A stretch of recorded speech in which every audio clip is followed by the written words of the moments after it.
চারপাশে রাশি রাশি অন্ধকার, যেন অন্ধকার আমাকে গ্রাস করছে। আমি মিশে আছি কালো অন্ধকারের সাথে।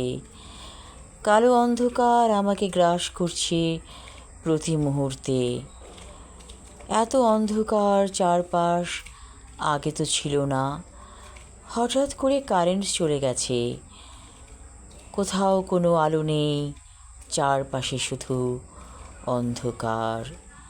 মনে হচ্ছে মুঠো মুঠো অন্ধকার, রাশি রাশি অন্ধকার আমি ধরছি, গিলে খাচ্ছি। আমি অন্ধকারে মিশে যাচ্ছি।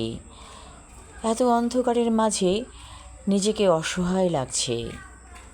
যদি আলো না আসে, অন্ধকার ধরে আঁকড়ে থাকবো সেই আদিম যুগের মতো। আদিম যুগের বন মানবী ঘুরে বেড়াচ্ছে চারপাশে, নিকোষ কালো অন্ধকার তাকে ঘিরে ধরেছে। পাথরে পাথর ঠুকে ঠুকে আগুন জ্বালাতো বন মানব মানবী। তারা এখন কোথায়? তারা তো আছে, এখনো আছে।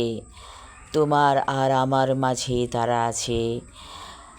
আমরা মাঝে মাঝে বনের মানুষ হয়ে যাই, হিংস্র হয়ে যাই, কারণ আমাদের পূর্বপুরুষেরা ছিল বন মানব মানবী। তাদের রক্ত মিশে আছে আমাদের মাঝে। তাই তো আমাদের মধ্যে এত হিংস্রতা, হানাহানি এখনও বিদ্যমান। তাই মাঝে মাঝে আমাদের মধ্যে জেগে ওঠে বন্যতা, বর্বরতা। কেমন করে শোধরাবো নিজেকে? আদিম মানব মানবীর রক্ত মিশে আছে আমাদের মাঝেই। আমি আমার লেখা কবিতা নিকোষ কালো আধার পড়লাম। ধন্যবাদ।